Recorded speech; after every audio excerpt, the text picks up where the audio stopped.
So Sonic X Shadow Generations is a little over a month away, and the more we see of it, the better it looks. And quite recently after Gamescom, we got to see a brand new gameplay of Kingdom Valley and the Metal Overlord boss from the game. But instead of doing a normal gameplay analysis like I usually do, I want to start up a conversation, because the more I look at the level design and the gameplay of Shadow Generations, the more I think that this game is going to evolve the boost formula. So let's go into the gameplay and see what they're changing and see what they're doing to see how Shadow Generations is going to evolve the boost formula. So you fly into the map on the iconic eagle and run down this bridge until you hit a spring, where then you can hit this eagle summoning switch to add an air rail. Then you go down the rail where you find this rope, and already you have two choices. One, you can bounce once and go the normal path, or you can try and bounce again where you can actually get more height and go to the top of the cliff. And this alternate path is different from what we've seen in the arc, where it's just a fast way to travel the level, because if you look at the bottom path, there is so much that you're skipping, and if you were to go forward, we can see Shadow reaches this area where he can wall run. So it appears that if you took the bottom path and not taking the high path, you would never be able to reach that wall running section, and we can actually see how much longer it would take to get to that top pillar, because there's just so much platforming you have to do with all the rope jumps and all the platforming you have to do. Now we get to this part where Shadow is rail grinding, and he goes to this attack chain, but here the player sees another chain and decides to go for that one. This kind of reminds me of that part of Skyscraper Scamper from Sonic Unleashed, where if you wait a little bit and drop down, you can get to another attack chain to a different path. This one's not super crazy like the first alt path, it's just a nice little shortcut for the player who catches it. Then Shadow takes the eagle, and here we get to see the surf in action, which is going to be a big part of this level. Shadow goes down this big canal before we get to this massive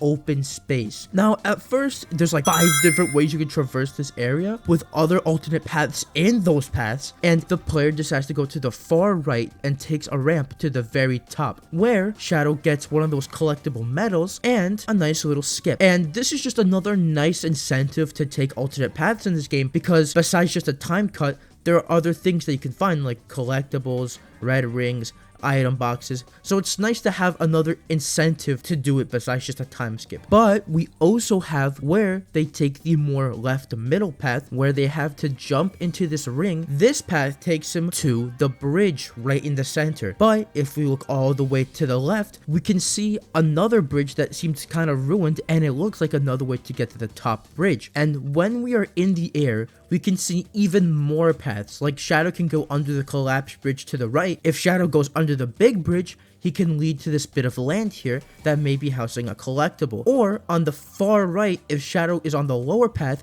he can either continue on the water or hit a rail switch, which could probably lead him to the end of the path or the top bridge. This area is basically this level's version of the Ark's open area. There are a bunch of different alternate paths and branches for Shadow to take, and it's just so cool to see this type of depth be put into the game. But at the end of this section, Shadow does a nice backflip to the bridge that leads him to this part where it's a callback to the very beginning of Kingdom Valley, but in reverse. Instead of going down, he's going up to the pillar. Then Shadow reaches the top of this set of pillars, where he can either go straight and take this air rail to the tower, or take the secret bottom route and use his Doom Blast to break into the tower. And here we see the level start to really incorporate that Doom Blast a lot more. For example, instead of normally killing this Doom enemy, Shadow can aim him up and get this nice little secret item capsule. Once Shadow opens the door and takes the eagle to the end of another surf section, but this time it's a chase with a Doom enemy.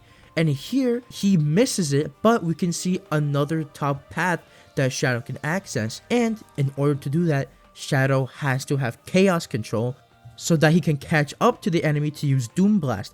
And if you notice, there is a chaos control capsule in the path. So again, this little part rewards quick thinking with an alternate path. But as we go on, Shadow does a few air rail sections until he gets to another rope. Now he can either bounce one and take the bottom route, bounce again and take the top route. As Shadow continues, we have this little set piece where Shadow runs down the castle like an OG06, and eventually we get to another surf section where again Shadow can use chaos control and blast to get to a top path. And this is where we get to see this light speed dash thing again that we've seen before, and the player takes it, and we see like an entire minute of level design just being completely skipped. If we take a look at the bottom path, you can see so much stuff. For example, if you decide not to use chaos control, you can take the bottom path to the water section, or if you don't have chaos control, you can take the upper path and stay on these bridges and take the upper path. But eventually Shadow will get to this gate and he'll enter the water section of the stage with the upside down waterfalls. And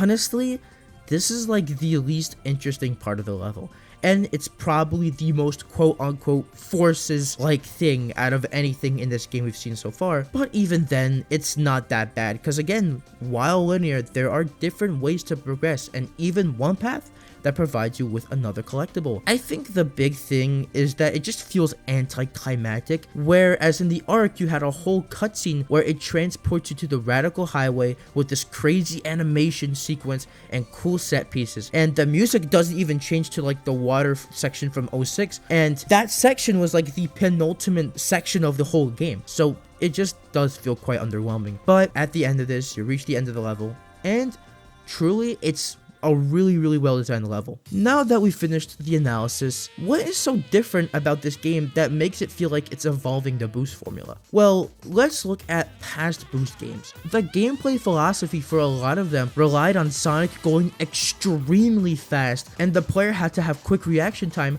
to react to what was ahead of them to make a good time on the stage and to get a lot of alternate paths. Unleashed daytime stages and Gen's stages do this the best, where there are a bunch of obstacles in Sonic's way to avoid, and the alt paths are earned through quick reaction time. Even Forces, to a much lesser extent, has this in its level design sometimes. Color seems to be the one that deviates the most, having more traditional platforming with the Wisps, but still you had a lot of moments where you had to think fast. Shadow Generations feels like the first time since the adventure games where the level design really isn't built around reaction times, but it's built around the mastery of the levels and the controls and really knowing how the game plays and where everything is. Like for example, Final Rush. This section you have to go up a lot, and in order to do that, you have to go up these vertical rails. Now, a normal player would just probably go up the rails and do all the platforming to get to the end of it. But if you already mastered the level and the controls, you know that if you jump at the end of the rail, you can get a lot of height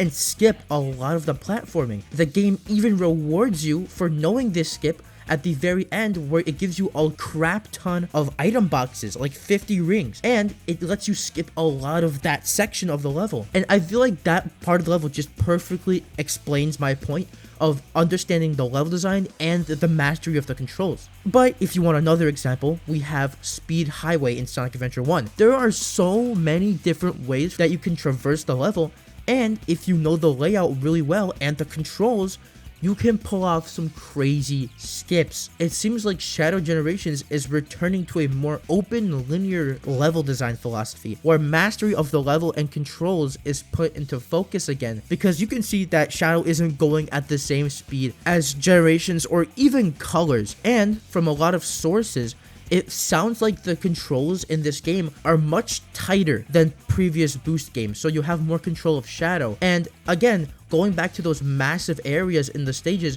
there are so many different paths that you can take that have different incentives, and it's up to the player to master it to find all the secret collectibles or find the quickest path. Or with the Doom powers, if you learn them, you'll be able to understand how they work, and you'll be rewarded with alternate paths for mastery of controls. The same goes for the Ark. It feels like it's meshing aspects of SA1 and 2, where it's still trying to keep the appeal of boost, but meshing the level design philosophy and gameplay philosophy of SA1 and 2 to have a more in-depth level and more in-depth playing experience, and with much more refined controls. It feels like Shadow Generations is trying to evolve the boost formula by trying to combine the boost and adventure formulas into one, because every time I look at the game, I just keep getting reminded of the adventure games.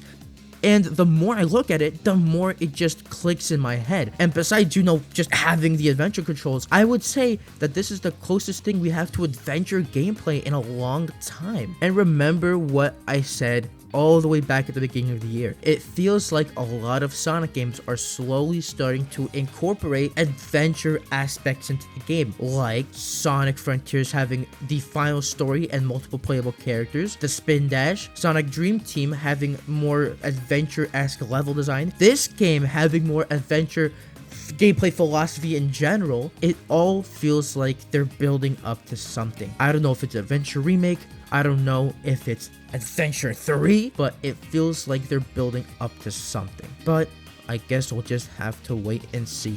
If you guys enjoyed the video, make sure to like and subscribe to our notifications, and comment down below. What do you think? You think that I'm right? You think they're doing a different gameplay philosophy? But from what I'm seeing, I truly think that they're trying to evolve this game to be kind of a blend of the Boost and Adventure games, because that's literally all I'm seeing. I just have such, besides just using adventure stages, obviously, this game has such a strong Sonic Adventure vibe that it's just like, I can't ignore it. But I'm very curious to see how they're gonna like do games like Sonic Forces with Sunset Heights. I want to see what that level is gonna look like with this type of level design, because it could actually be so fucking peak. But I guess we'll have to wait and see. But that's really all I have to say for today. Hope y'all enjoy, and I'll see y'all in the next one.